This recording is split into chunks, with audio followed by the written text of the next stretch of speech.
if you just got a PlayStation 5 and you saw this weird looking stand for it and didn't figure out how to do it, let me show you how to do it, because this is actually a pretty interesting console. Obviously, this is the front. If you're gonna lay it down like this, you can tell one side is a little lopsided, and it's actually very, very easy to slide it in. If you take this stand and you just flip it over to the back of the PlayStation 5, there's a bunch of little logos here on this lip. Those are where this is going to go, so go ahead and make sure you put it over like that. And then it's just gonna kind of snap in there. Maybe a little bit of pressure to snap it in, and then there you go. It's that easy to set this on its side. It's very good that way. If this is the way you're gonna do it, you really just have to slap it on.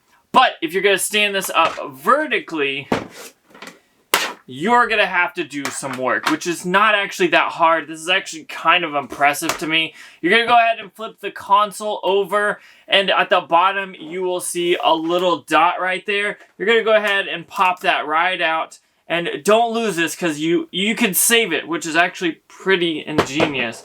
But then you realize, this is kind of weird. How's this gonna work? Well, if it's in this placement right here, this is not going to work. So what you're going to have to do is grab the top and grab this and then rotate it until you see at the bottom a little compartment is right there. So this is a hidden compartment that holds the screw that will screw the base into your PlayStation 5.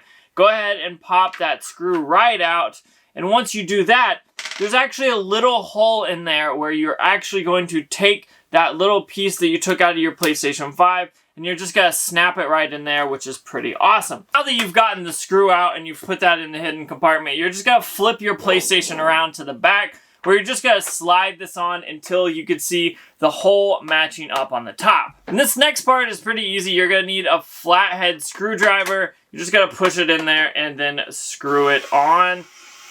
Obviously, this doesn't take any time at all. You don't have to tighten it as tight as possible, but now we have a stand that works and is perfect. And if you need to unscrew it again, and maybe you want to put it on its side, you can do that as well. Pop that little piece out and then pop it right back in, and you're good to go. This stand has actually kind of surprised me how they put it together, but it's pretty awesome, and I figured you should definitely know how to do it. So if you haven't seen any of my other videos, check that one out as well. But I'm going to go ahead and get this plugged up on my TV and get to playing it, because this thing is totally awesome. I can't wait to dig into the games for it. But I'm getting out of here, so check out that video out if you haven't already.